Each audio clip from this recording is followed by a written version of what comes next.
कभी सोचा है ऐसी क्या ताकत होती है इन सपनों में जो इनके लिए हम इतनी दूर चले आते हैं? और कौन होते हैं ये लोग जो अपना कंफर्ट छोड़ इतना स्ट्रगल करते हैं इन्हें पूरा करने के लिए? और जब ये सपने पूरे होते हैं तो क्या ये वर्थ इट होते हैं इतने स्ट्रगल के? ऐसे बहुत से सवाल मेरे दिमाग में भी थे यहाँ पहुँचने से पहले। अब जवाब मिले या नहीं वो आपको इस एपिसोड के एंड तक पता चल जाएगा।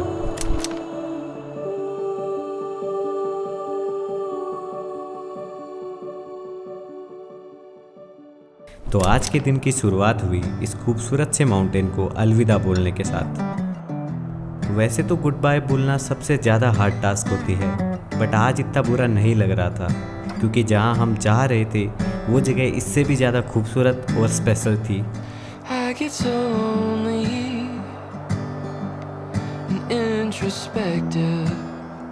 बट हर खूबसूरत चीज़ तक पहुँचना उतना ही ज़्यादा हार्ड भी होता है। और यहाँ पहुँचने के लिए हमें ये 2 बड़े चैलेंज कंप्लीट करने थे, जिनमें से पहला है यहाँ के ये टूटे फूटे रास्ते। अब कहीं कहीं रोड इतनी मक्खन थी कि हमें NH1 की याद आ गई, बट ये खुशी ज़्यादा देर नहीं चली। हर 1 किलोमीटर बाद वही सेम टूटी फूटी रोड।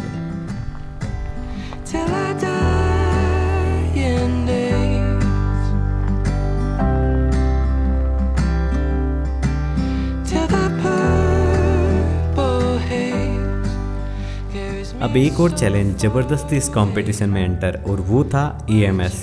हाई एल्टीट्यूड की वजह से हेडेक ख़त्म होने का नाम ही नहीं ले रहा था। बस ये यहाँ के प्यारे गांव देख के थोड़ा मोटिवेशन बना हुआ था।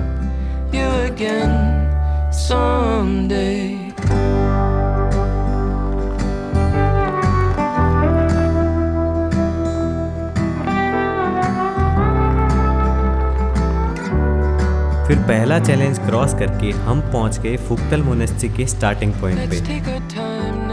और उतरते ही पता चला कि गाड़ी में कुछ टूटने की आवाज़। अब किस कोस्ट पे हम यहाँ पहुँचे हैं वो तो बाद में पता चलेगा।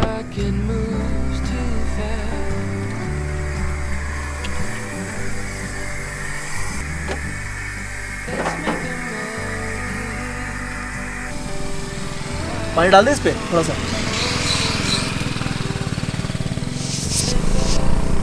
यहाँ पे पहुँच गए आप। तो यार आप लोग, मैं पूरे रास्ते ढूंढता हुआ आ रहा हूँ। कब चले थे? हम आज सुबह चले थे यार। और कब पहुँचे? जस्ट अभी पहुँचे हैं 2 मिनट। अच्छा, मेरे को लगा रिटर्न कर रहे हो। नहीं।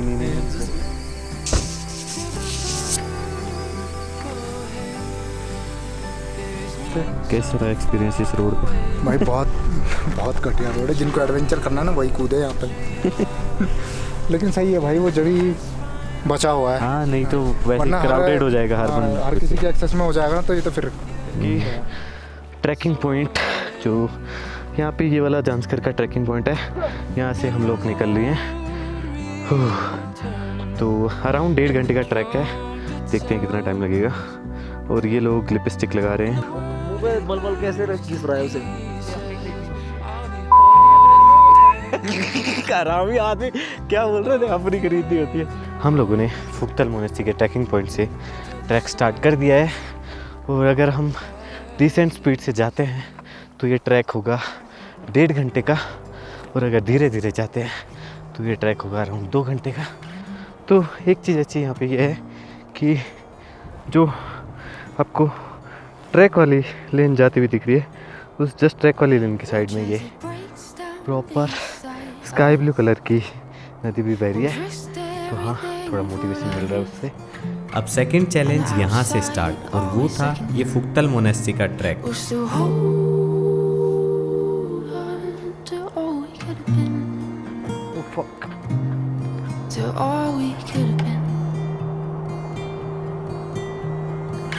Would you still take me for a fool if I let give it all away for you?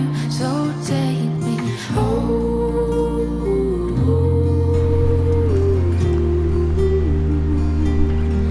take me home. हमें एक चीज़ तो समझ आ गई कि इस बंदे की और इस बंदे की फिजिकल हेल्थ की तो बैंड बजी पड़ी है। जब स्टार्ट किया था तो लगा नहीं था कि इतना ज़्यादा हार्ड होगा, क्योंकि हमने बस डिस्टेंस का सोचा था। बट ये तो भूल ही गए थे कि हम अप्रोक्स 4000 मीटर के एल्टीट्यूड पे हैं।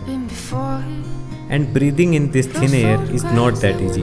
बस यहाँ की ये वादियाँ और आज की मंजिल, बस 2 ही रीजन थे जिनकी वजह से हम कंटिन्यू कर रहे थे।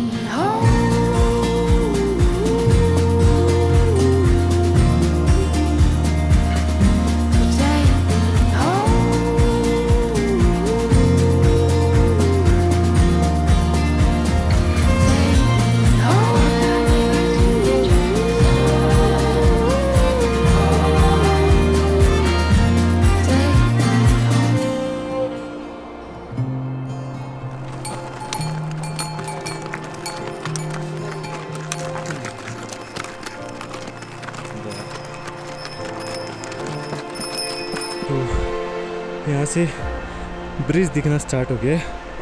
मे बी हम लोग पहुँच चुके हैं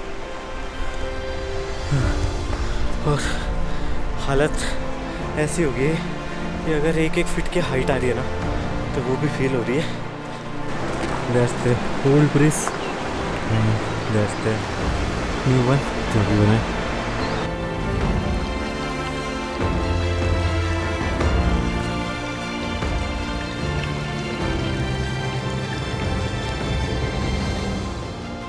कभी कुछ करते हुए सेल्फ डाउट हुआ है कि कंप्लीट कर पाओगे या नहीं। यहाँ इस मोमेंट पे मुझे भी ऐसा ही फील।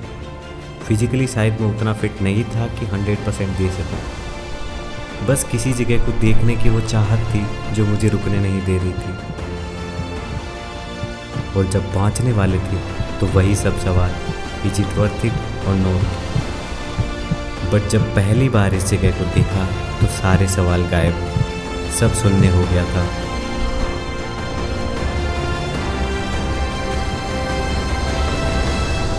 कैसी लगी भाई? मैंने देखी है यार, लेकिन मेरे को ये नहीं पता था। बहुत तगड़ी आ रही तो दिमाग के तार हिल गए ना। हाँ, मैंने अंदर से भी देखी है, मतलब वीडियोस में देखी है, but this is amazing.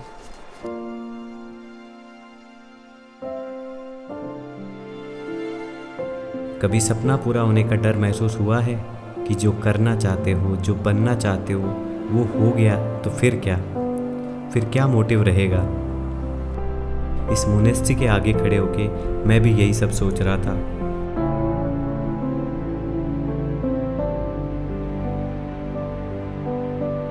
But शायद अगर सपने पूरे नहीं करेंगे तो नए सपने कैसे देख पाएंगे?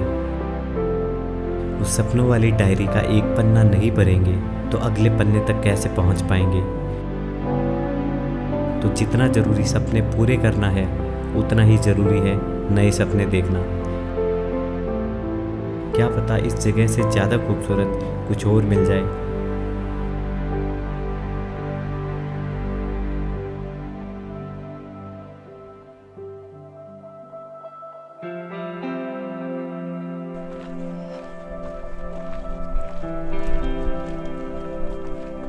तो छोटी सी चाय ब्रेक के बाद वापस निकल लिए हम लोग मोनेस्ट्री की तरफ। और यहाँ से अराउंड 300 मीटर का ट्रैक हो रहा है। अभी थोड़ी एनर्जी हाई है तो जल्दी से कंप्लीट कर लेंगे इसको।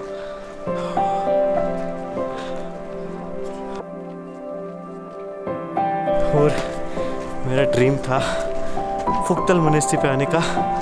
तो 3 साल पहले ही मैंने जब पहली बार इस मोनेस्ट्री को देखा था तो मैंने ठान लिया था कि एक दिन मैं ज़रूर यहाँ पे आऊँगा। और आज ये ड्रीम कंप्लीट हो चुका है।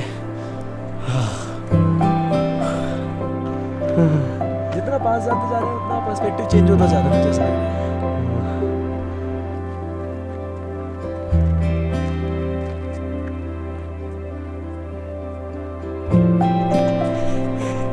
ब्रो कितना रहती ब्रो? कैसा लगा? बस अलग ही केव है, केव के अंदर जाना। अरे यार। चलो, बहुत चढ़ना पड़ेगा ऊपर।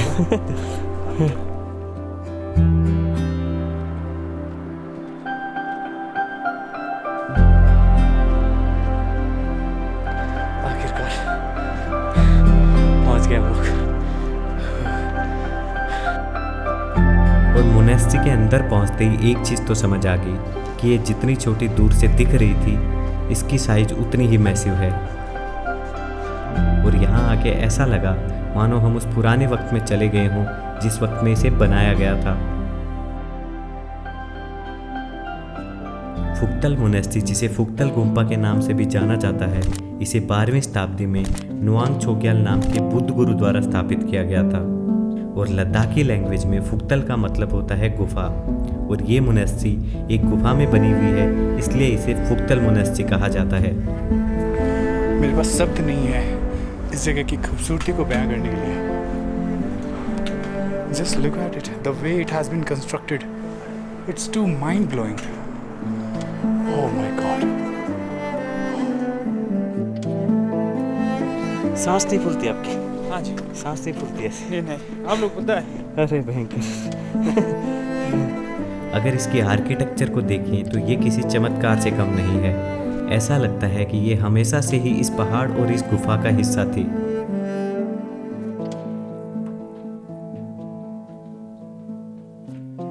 और ये आर्किटेक्चर इंडियन और तिब्बतियन स्टाइल का एक परफेक्ट ब्लेंड है, जो उस टाइम के कल्चर एक्सचेंज और डाइवर्सिटी को दिखाता है। तो दोबारा बन सकता है ऐसा कुछ? I mean, the kind of infrastructure that has been made at a place like this, it's completely out of mind. उसके अलावा इस मोनेस्ट्री ने बौद्ध धर्म को स्प्रेड करने में काफ़ी मदद की है। यहाँ बहुत लोग बौद्ध धर्म सीखने आते थे, और इसकी रिमोट लोकेशन की वजह से ये मॉन्क्स के मेडिटेशन और सोल्टिट्यूड के लिए एक आइडियल जगह बनती है। और अगर छोटी छोटी चीज़ों पे ध्यान दोगे तो हर एक चीज़ दर्शाती है कि ये मोनेस्ट्री कितने सालों से यहाँ पे बुद्धिस्ट कल्चर को रिप्रेजेंट कर रही है। इसके पीछे की हिस्ट्री, इसकी आर्किटेक्चर और यहाँ के लोगों की भावना, इन सबको मिला दें तो ये जगह लद्दाखी कल्चर के लिए किसी खजाने से कम नहीं है।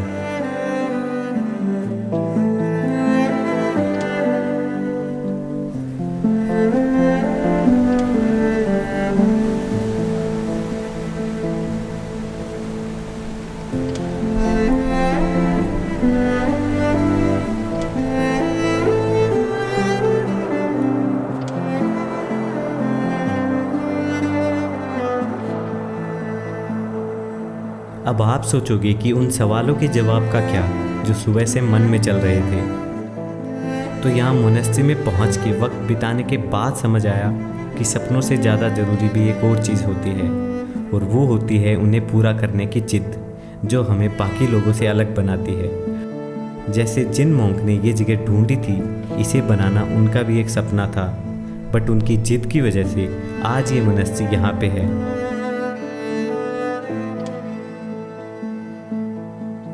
And is it worth it? तो इस सवाल को सवाल ही रहने देते हैं जब तक आप खुद यहाँ आके इसका जवाब नहीं ढूंढ लेते।